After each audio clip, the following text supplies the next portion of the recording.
Britain is not alone in the fight against COVID-19, but it is an interesting case study for those looking to escape lockdown. On the one hand, one of the most advanced vaccine programs in the world. On the other, a new variant of coronavirus that's infecting the population in record numbers. Hopes now lie with the UK government's pledge to offer a vaccine to 15 million of the most vulnerable Britons by the middle of February. 88% of people currently dying from the virus come from these groups. With them protected, it's thought that the rest of the population should be able to enjoy more freedom without putting the health services under too much strain.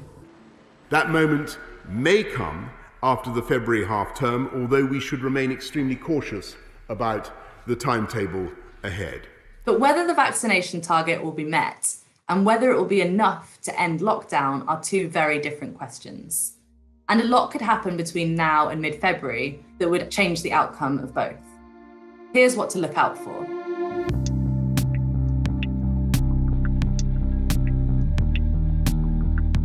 If the UK wants to vaccinate 15 million people by mid-February, it will have to administer 2.5 million doses per week for the next 5 weeks.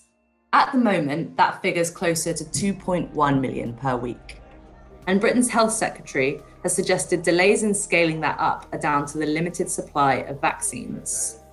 The rate limiting step is the supply of vaccine, and we're working with the companies to increase the supply. It's true that manufacturing is still getting up to speed.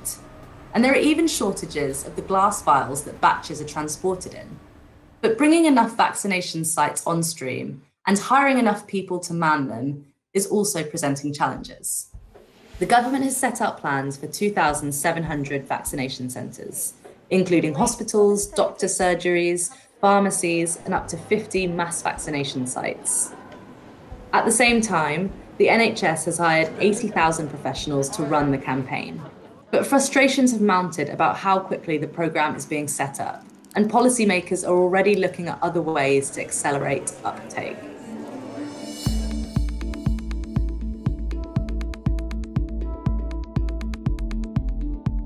Right now, Israel is head and shoulders above other countries when it comes to vaccinations per capita, thanks in part to a highly centralised digital health system that makes it easy to reach out to members of the public and sign them up for a jab.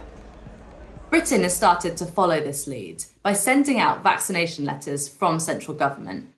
And in another attempt to speed things along, Westminster has extended the gap between first and second doses, although that strategy has its critics.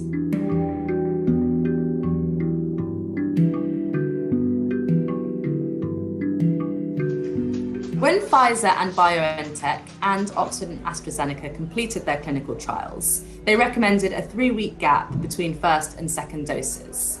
But now a growing number of scientists, including the UK's Joint Committee on Vaccination and Immunisation and researchers at Oxford and AstraZeneca, are recommending that the gap gets pushed much further out, to up to 12 weeks. By extending the gap, we are going to, over the next 3 months, be able to essentially double the number of people who can be vaccinated. Hospitalisations and deaths from COVID-19 are currently at the highest they've ever been. With more people receiving the limited protection offered by the first dose quicker, the logic is this strategy could take pressure off Britain's overstretched health service. And that, in turn, could offer a quicker path to easing restrictions. Even though some scientists are confident that extending the gap between doses won't make the vaccine any less effective, others aren't sure there's enough evidence about how much immunity a single dose confers. They've also warned that partially boosting the immune system could create an opportunity for the virus to mutate and become more resistant.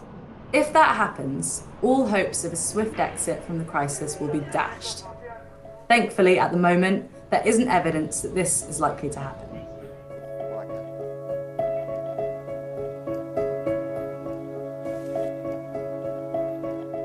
The current UK lockdown is in large part due to a new variant that emerged in London and Kent called B.1.1.7. Early research suggests that neither this variant nor one originating in South Africa are likely to be more resistant to the current crop of vaccines.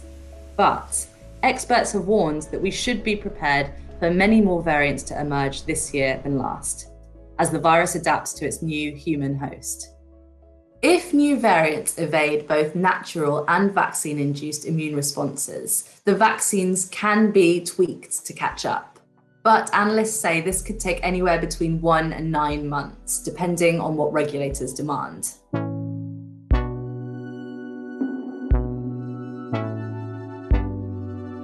The race between vaccines and the virus has a long way to go.